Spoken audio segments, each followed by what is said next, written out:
और हत्याकांड की जानकारी मिलते ही जांच के लिए एसटीएफ के अधिकारी उनके घर पहुंचे और वारदात वाली जगह का मुआयना भी किया। पुलिस ने रुपेश सिंह की कार में मिले मोबाइल को भी खंगाला और उस शख्स से भी पूछताछ की जिससे आखिरी बार रुपेश की बात हुई थी। पुलिस ने इलाके के सीसीटीवी कैमरों की फुटेज भी खंगाली है। शुरुआती जांच के बाद पुलिस को शक है कि हत्या को पेशेवर अपराधियों ने अंजाम दिया है। वहीं डीएम के आदेश पर रात में ही मैनेजर रुपेश सिंह का पोस्टमार्टम किया गया, जिसके बाद उनके शव को छपरा में उनके घर भेज दिया गया है। बताया गया है कि हत्या से 2 दिन पहले ही इंडिगो एयरलाइंस के मैनेजर रुपेश सिंह परिवार के साथ गोवा में छुट्टियां मनाकर लौटे थे। केंद्रीय मंत्री आरके सिंह ने भी रुपेश हत्याकांड पर पटना पुलिस पर बड़ा हमला बोला। उन्होंने इस घटना को पुलिस का निकम्मापन बताया और उन्हें निलंबित करने की मांग की। बात करते हैं केंद्रीय ऊर्जा मंत्री और बीजेपी के वरिष्ठ नेता आरके सिंह से। सर, जिस तरह से पटना में हत्या हो जाती है इंडिगो के स्टेट हेड की, कैसे देख रहे हैं इस घटनाक्रम को, क्योंकि कानून व्यवस्था को लेकर के लगातार सवाल खड़े हो रहे हैं। यह सवाल तो पैदा करता है, बहुत ही गंभीर बात है। एक इंडिगो का स्टेट हेड का हत्या हो जाना, और बहुत ही वो लड़का बहुत ही पॉजिटिव था। कोई भी जाते थे पैसेंजर्स, हम लोग को याद है, तो तुरंत आकर के सहायता वगैरह करता था। यह पटना पुलिस पर सवालिया निशान खड़ा करता है। एकदम बिल्कुल साहब, ये निकम्मापन पुलिस का दर्शाता है। मैं तो यही कहूँगा, वहाँ पर आसपास ज़रूर चेक पोस्ट रहा होगा, ज़रूर नाका रहा होगा। वो लोग कर क्या रहे थे? सरे शाम कैपिटल में हत्या हो जाए, यह बड़े शर्म की बात है, पटना पुलिस के लिए शर्म की बात है। और मुझे तो लगता है कि उस क्षेत्र के जो भी पदाधिकारी लोग हैं उनको तो निलंबित कर दिया जाना चाहिए। इंडिगो के मैनेजर रुपेश सिंह की हत्या पर पटना में जबरदस्त नाराजगी है। मैनेजर रुपेश सिंह बेहद जिंदा दिल इंसान थे।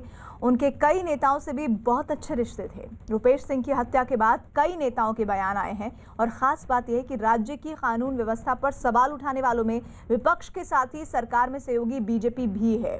आरजेडी ने रुपेश हत्याकांड की जांच कोर्ट की निगरानी में कराने की मांग की और इस बीच जेडीयू ने दावा किया कि हत्यारे जो भी होंगे, जहां भी होंगे, उन्हें कानून के हवाले किया जाएगा। इंडिगो के मैनेजर की हत्या पर पटना में गुस्सा, रुपेश हत्याकांड पर सियासी बयानबाजी, बीजेपी और विपक्ष के निशाने पर नीतीश कुमार।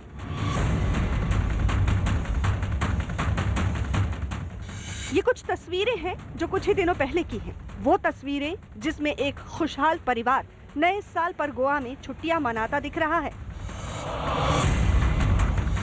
इंडिगो के मैनेजर रुपेश सिंह 2 दिन पहले ही गोवा से लौटे थे। सुबह पत्नी ने हंसकर दफ्तर के लिए विदा किया था और शाम को उनका इंतजार अपार्टमेंट के दरवाजे पर एक के बाद एक कई गोलियों की आवाज से खत्म हुआ। फिर तो हर तरफ मातम पसर गया। रुपेश के साथ गोवा घूमने गए दोस्त बिट्टू सिंह घटना के कुछ ही मिनट के भीतर मौके पर पहुंच गए थे। बिट्टू सिंह ने गोवा यात्रा से लेकर उन्हें आखिरी वक्त में अस्पताल पहुंचाने के बारे में न्यूज़ 18 को सिलसिलेवार तरीके से जानकारी दी। 3 दिनों के बातचीत में या कभी भी इसके पूर्व भी कभी ऐसा महसूस नहीं हुआ कि इनको किसी से झगड़ा है। दिन भर तो किसी न किसी को मदद करना, एयरपोर्ट पर तरह तरह का समस्या आता है, लोगों का अच्छा से निपटारा करना, यही हम लोग देखते थे, यही सुनते थे। आपको कब जानकारी मिली और किसने आपको जानकारी दी है? जब आप यहाँ पर पहुँचे तो आप क्या देखे? हमारा भतीजा हमको फ़ोन किया कि रुपेश अंकल को गोली मार दिया है 7:04 पर, और हम दौड़ते हुए आए हैं। जो 2-4 मिनट हमको लगा होगा आने में, और हम ही लेके पारस हॉस्पिटल गए। सीट बेल्ट काटे, सीट बेल्ट लगा हुआ था, तो जो घींचे तो सीट बेल्ट के साथ आ गए, तो सीट बेल्ट हम काटे और काट के तब लेके गए उनको पारस हॉस्पिटल।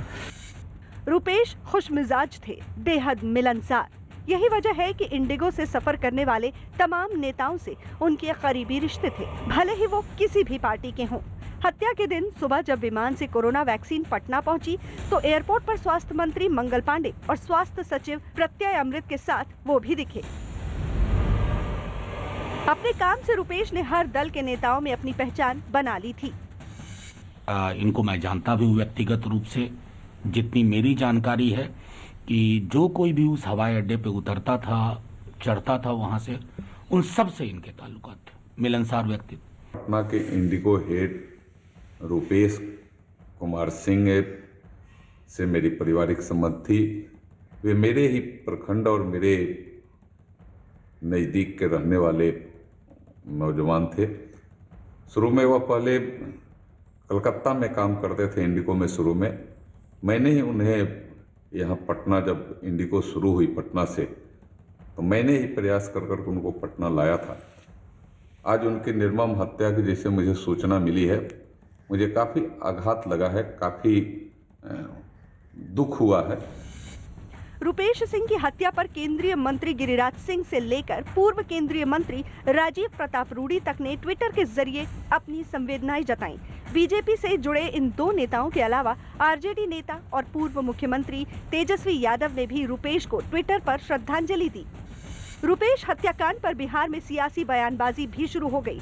आरजेडी ने तो इस मामले की जांच कोर्ट की निगरानी में कराने की मांग कर नीतीश सरकार के खिलाफ मोर्चा खोल दिया। शर्म नहीं आ रही है लोगों को? बड़े बड़े लोग जाकर के भाषण दिया करते थे, जंगल राज का युवराज और जंगल राज। ये क्या है? जंगल राज बहुत छोटा शब्द है। एक विशाल महा महा महा महा महा जंगल राज का जन्म है, लेकिन आपको कोई मतलब नहीं है। आपको कुर्सी बची रहनी चाहिए, चाहे चारों पाए कोई और पकड़ करके चला रहा हो, लेकिन कुर्सी चाहिए। इस राज में रोज हत्याएं की दौड़ चल रही है और ये मुख्यमंत्री के नाक के नीचे, माने पटना में जिनका डेरा है उसका कितने दूरी पर मर्डर हुआ है आप सभी जानते हैं। लॉ और ऑर्डर का मामला खत्म हो गया है, कानून व्यवस्था खत्म हो गया है, चरमरा गया है और ये सरकार केवल अपनी कुर्सी बचाने में लगी हुई है। लेकिन सवाल विपक्ष का नहीं है। चौंकाने वाली बात यह है कि रुपेश हत्याकांड को लेकर सरकार में सहयोगी बड़ी पार्टी बीजेपी के नेता भी आंखें तरेर रहे हैं। लॉ एंड ऑर्डर स्थिति और करप्शन की प्रधानता बिहार में बढ़ गई है और लॉ एंड ऑर्डर के बारे में कोई कंट्रोल नहीं रह गया है। और अभी जो पुलिस तंत्र है उसके ऊपर कोई पकड़ हमारी सरकार की दिखाई नहीं दे रही थी, जबकि अपेक्षाएं हमारी थी कि चौथे बार प्रधानमंत्री मुख्यमंत्री बने हमारे नीतीश जी, कड़ाई से पालन करेंगे, निर्मोही होकर काम करेंगे, राजनीति से ऊपर उठेंगे और बिहार की जनता के लिए सोचेंगे। लेकिन अभी जो शिथिलता दिखाई दे रही है उससे भविष्य हमको अच्छा नहीं दिखाई दे रहा। पिछले कुछ दिनों में तो कुछ घटनाएं ऐसी घटी हैं जरूर कि जो कि एक चिंता का विषय बना है और उसको चुनौतीपूर्ण रूप से सरकार को लेना चाहिए। बीजेपी के नेता विवेक ठाकुर ने तो जरूरत पड़ने पर इस मामले की जांच सीबीआई तक से कराने की मांग कर डाली। विपक्ष के साथ ही अपनों के निशाने पर आने से जेडीयू की हालत समझी जा सकती है। बीजेपी विधायक नितिन नवीन रुपेश के घर पहुंचे तो विरोधी दलों पर उनका गुस्सा फूट पड़ा। एक ऐसी घटना है जिसने सिर्फ राजनीतिक जगत को और प्रशासनिक जगत को नहीं, पूरे समाज को झकझोर दिया। और इस वक्त एक बड़ी खबर आ रही है, वायुसेना के लिए एक बड़ा फैसला। ये खबर इस वक्त की ब्रेकिंग न्यूज। वायुसेना को 48,000 करोड़ रुपए को लेकर ये बड़ी खबर। तेजस के लिए ये बड़ी रकम दी गई है। वायुसेना के बेड़े में एक बड़ी जानकारी इस वक्त आ रही है। तेजस के लिए 48,000 करोड़ रुपए दिए जाएंगे। वायुसेना खरीदेगी तेजस विमान और ऐसे में तेजस हल्का विमान, लड़ाकू विमान तो कहा ही जाता है, लेकिन मौजूदा स्थिति में मेक इन इंडिया को बढ़ावा देने के लिए ये महत्वपूर्ण कदम सरकार की तरफ से वायुसेना के लिए बड़ा फैसला किया गया है। वायुसेना को 48,000 करोड़ रुपए दिए जाएंगे और ये रुपए दिए जाएंगे तेजस के लिए, दिए जाएंगे तेजस के लिए 48,000 करोड़ रुपए देने की तैयारी सरकार की तरफ से। वायुसेना को खरीदने के लिए तेजस विमान, ये पैसे दिए जा रहे हैं, ये रुपए दिए जा रहे हैं। तेजस हल्का लड़ाकू विमान माना जाता है और तेजस भारत के युद्ध बेड़े में एक महत्वपूर्ण भूमिका निभाता है और इसी के तहत ये फैसला सरकार के जरिए लिया गया है हमारे रक्षा तंत्र को मजबूत करने के लिए और आत्मनिर्भर भारत की ओर एक और कदम बढ़ाने के लिए ये बड़ा कदम कहा जा सकता है। तेजस के लिए महत्वपूर्ण रकम का अमाउंट एक बार फिर से आपको बता दें, वो अमाउंट है 48,000 करोड़ रुपए और ये भी कहा जाता है, साथ ही आपको बता दें कि किसी भी देश का रक्षा तंत्र जितना मजबूत होता है वो उतना ही ज्यादा आगे विकास की राह पर बढ़ता है और ये तब और ज्यादा महत्वपूर्ण हो जाता है जब भारत में आत्मनिर्भर भारत की ओर ये बढ़ाया जाता है कदम। और इसी के लिहाज से तेजस के लिए ये दिया गया रकम बहुत बहुत मायने रखती है। वायुसेना के लिए एक बहुत बड़ा फैसला। और आप बीते दिनों लगातार देखिए चीन और पाकिस्तान की तरफ से किस तरह से आंखें तरेरी जा रही थी और भारत हर बार उनको करारा जवाब दे रहा था। संदीप बोल हमारे साथ जुड़ा है। संदीप, ये रक्षा के लिहाज से, रक्षा और डिफेंस के लिहाज से कितना बड़ा कदम है? देखिए, लगातार हम लोगों की जो फाइटर स्क्वाड्रन है वो कम हो रहे थे। लगातार जो है एयरक्राफ्ट पुराने हो चुके हैं, नए एयरक्राफ्ट की जरूरत थी। और अभी तक अगर मैं बताऊं तो किसी एक एयरक्राफ्ट को खरीदने के लिए मतलब प्लानिंग से लेकर उसके आने तक में तकरीबन 7 साल का समय लग जाता है, कि नॉर्मल टाइम है। लेकिन उसके बाद भी कई बार नहीं होता था। लेकिन ये अब भारत में खुद का बनाया हुआ इंडिजीनियस प्रोडक्ट है, तो आप समझ सकते हैं कि अब हमें किसी दूसरे देशों की तरफ जो है मुंह उठा के नहीं देखना पड़ेगा कि वो वहां से सामान आएगा तब अपने एयरक्राफ्ट का ओवरऑलिंग करेंगे। हमने देखा है किस तरीके से मिग 21 की फ्लीट जो है वो सबसे ज्यादा स्ट्रगल कर रही थी, क्योंकि वो उसके पार्ट्स मौजूद नहीं थे हमारे पास। लेकिन अब तेजस को लेकर जिस तरीके का फैसला भारत सरकार ने लिया है वो वाकई भारत की जो आत्मनिर्भरता है उसमें एक मील का पत्थर साबित होगा। हालांकि तेजस जो है वो पहले से ही जो इंडक्शन शुरू हो चुका है और ये जो अतिरिक्त जो स्क्वाड्रन बनेंगे उससे भारतीय सेना की ताकत, खासतौर पर वायुसेना की ताकत जो है इतनी जबरदस्त हो जाएगी। और कम से कम ये हमारा प्लेटफॉर्म है, हमारी तरफ से बनाया गया प्लेटफॉर्म है और ये जो है इसकी हर बारीकी हमें पता है। इसके लिए अलग से कोई फैसिलिटी तैयार करने की जरूरत नहीं होगी, क्योंकि कभी भी ऐसा होता है कि कोई एयरक्राफ्ट जैसे मान लीजिए रफाल हम लोग ने लिए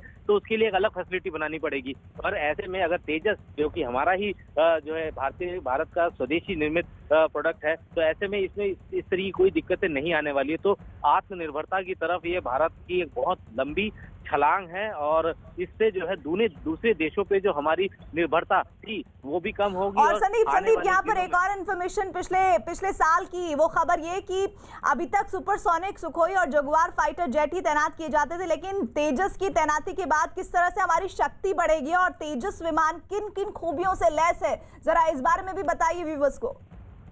देखिए, तेजस जो है एक बहुत महत्वाकांक्षी प्रोजेक्ट था भारत के लिए और लगातार 30 साल से ज्यादा समय जो है डीआरडीओ ने इसके ऊपर लगाया पूरी तरह से हर एक, क्योंकि भारत में अलग अलग तरीके के टेरेन्स है।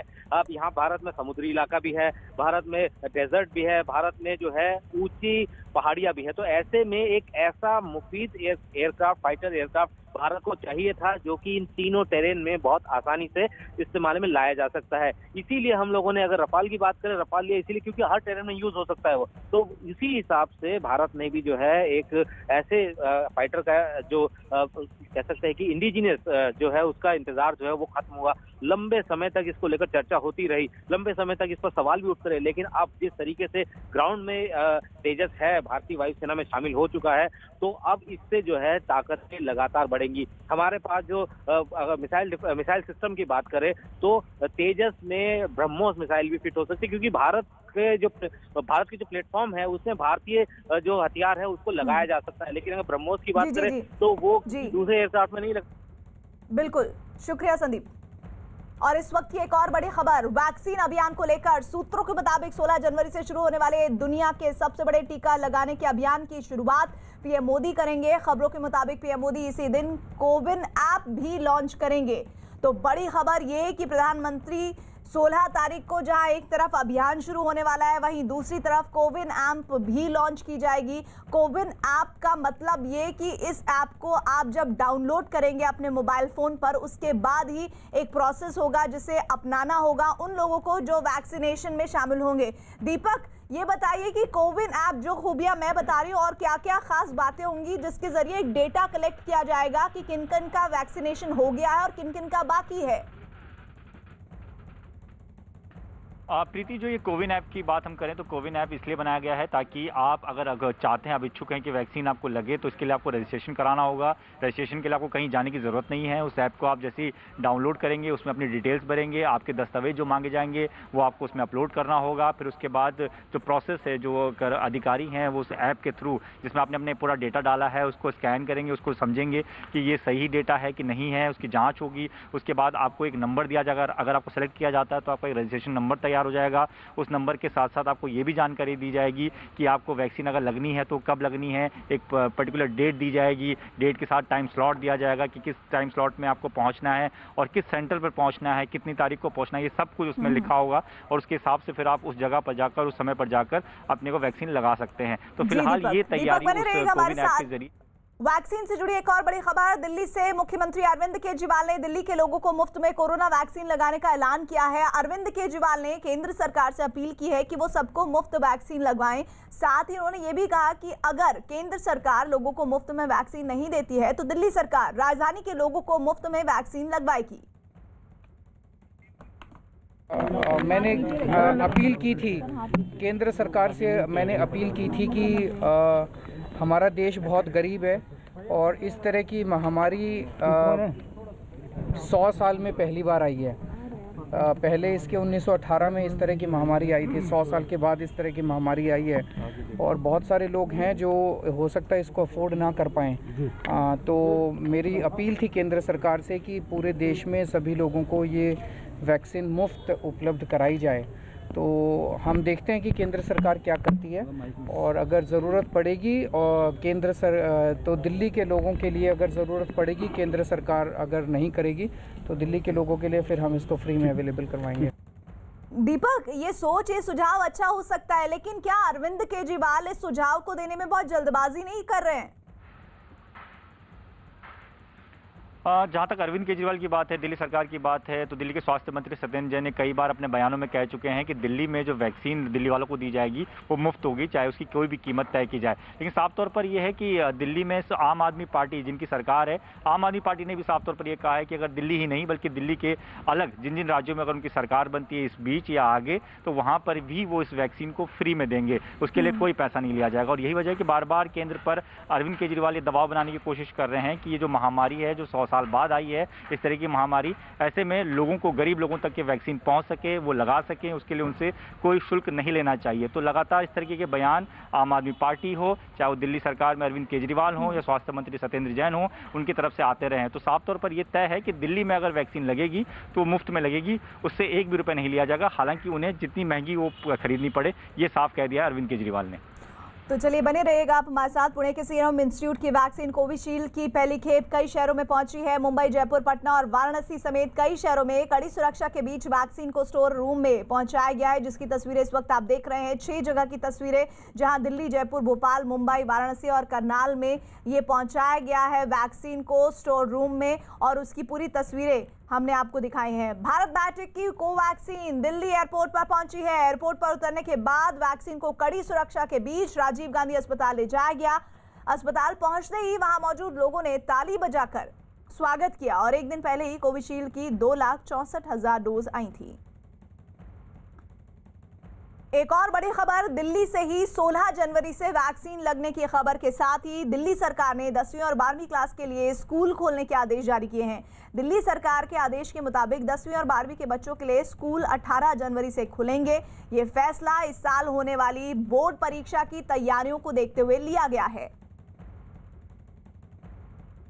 तो वैक्सीनेशन की शुरुआत के साथ ही दिल्ली में स्कूल खुलेंगे। 2 तस्वीरें आप देख रहे हैं। 16 जनवरी से वैक्सीनेशन की शुरुआत होगी। पीएम मोदी खुद इसकी शुरुआत करेंगे और साथ ही दिल्ली में 18 जनवरी से स्कूल खुलेंगे।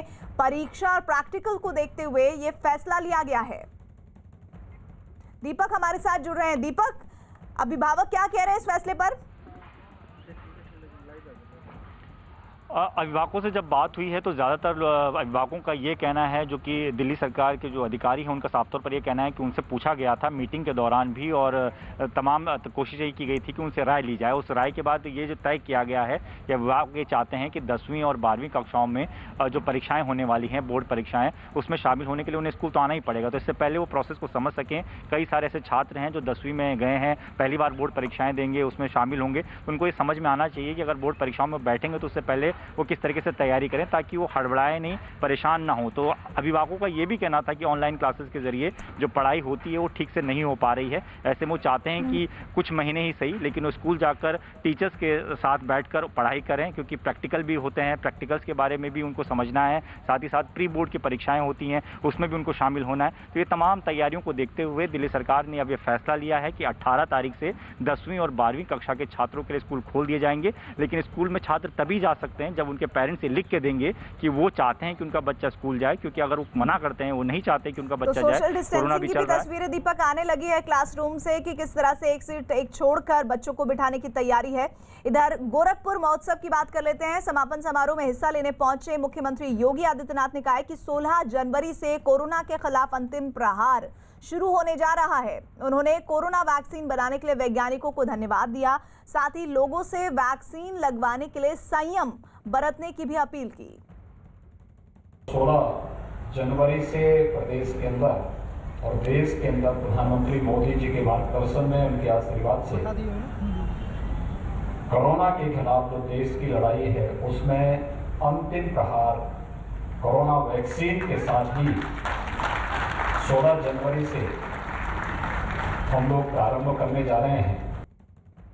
और कोरोना वैक्सीन की पहली खेप भोपाल पहुंचते ही स्वास्थ्य विभाग के कर्मचारियों ने खुशी जताई है। पहले चरण में 3 करोड़ लोगों को वैक्सीन दी जानी है और इस चरण में स्वास्थ्य कर्मियों, 50 से ज्यादा की उम्र के लोगों और गंभीर रूप से बीमार लोगों को वैक्सीन लगाई जाएगी। भोपाल के कोरोना वॉरियर, ये जो पहले फेज में जिनको वैक्सीन लगनी है, मध्य प्रदेश के 4.5 लाख हेल्थ वर्कर और जो फ्रंट लाइन वर्कर हैं जिनको वैक्सीन लगनी है, उन लोगों में से भोपाल के ये कोरोना वॉरियर हैं जिनको वैक्सीन लगनी है। आज वैक्सीन भोपाल आ गई और आप पहले फेज में ही आपको लगेगी? लगेंगे। ये वैक्सीन को लेके ये तमाम बातें होती हैं। आप कोरोना वॉरियर हैं, कोरोना से आपने जंग लड़ी, जब वैक्सीन के ऊपर बात होती तो वो जंग भी आपके लिए बड़ी अहम है। बिल्कुल अहम है। कैसे? क्योंकि सब लोग बोलते हैं ये वैक्सीन से साइड इफेक्ट है, बट हमको लगता है कि वैक्सीन से साइड इफेक्ट नहीं है। मामूली थोड़ा फीवर आता है पर ये हम लोग के लिए प्रोटेक्शन करती है। प्रोटेक्शन करती है। कोरोना वॉरियर चाहेगा कि लोगों तक सही मैसेज पहुंचे, ये वैक्सीन आपकी जिंदगी बचाने के लिए है। हाँ बिल्कुल, ये 100% सेफ है और वैक्सीन बचाने के लिए है। जिंदगी हमेशा ये रहता है और हमारे भारत ने इस चीज में पहल की है और आज पहली बार भोपाल में पहुंची है और वो भी ये संभागीय कार्यालय में स्टोर में, वैक्सीन स्टोर में यहाँ से डिस्ट्रीब्यूशन होगा। तो ये ऐतिहासिक पल है।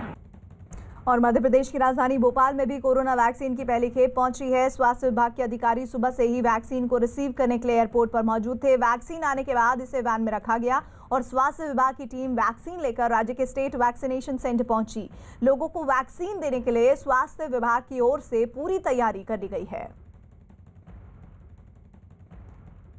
और चलिए कुछ और खबरों का रुख कर लेते हैं। पश्चिम बंगाल के पूर्वी बर्धमान पहुंचे राज्य के मंत्री सिद्दिकुल्लाह चौधरी के प्रदर्शन के दौरान कोरोना वैक्सीन का ट्रक फंस गया। सिद्दिकुल्लाह चौधरी कृषि सुधार कानूनों के खिलाफ प्रदर्शन करने पहुंचे थे, जिसकी वजह से वहां भारी जाम लग गया और इसी में वैक्सीन ले जा रहा ट्रक भी फंस गया।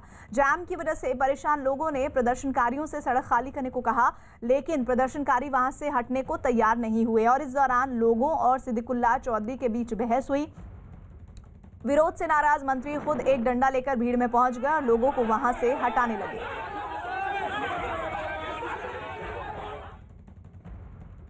और कोरोना महामारी ने आपसी सहयोग की भावना को एक नई मजबूती दी है ताकि पूरे देश में लोग एकजुट होकर इस संकट का मुकाबला कर सकें। जल्द ही टीकाकरण अभियान भी शुरू होने वाला है और हम सबको मिलकर इस वायरस को हराना है और इस लड़ाई में नेटवर्क 18 भी हर कदम पर आपके साथ है। हमारे अभियान संजीवनी और शॉर्ट ऑफ लाइफ का भी यही मकसद है। कोई सुरक्षित नहीं अगर हर कोई सुरक्षित नहीं। नेटवर्क 18 की इस पहल का उद्देश्य है हर भारतीय की वैक्सीन तक पहुंच हो। अगले कुछ दिनों में हमारी ये पहल कोरोना के खिलाफ लड़ाई में जन आंदोलन बनकर उभरेगी।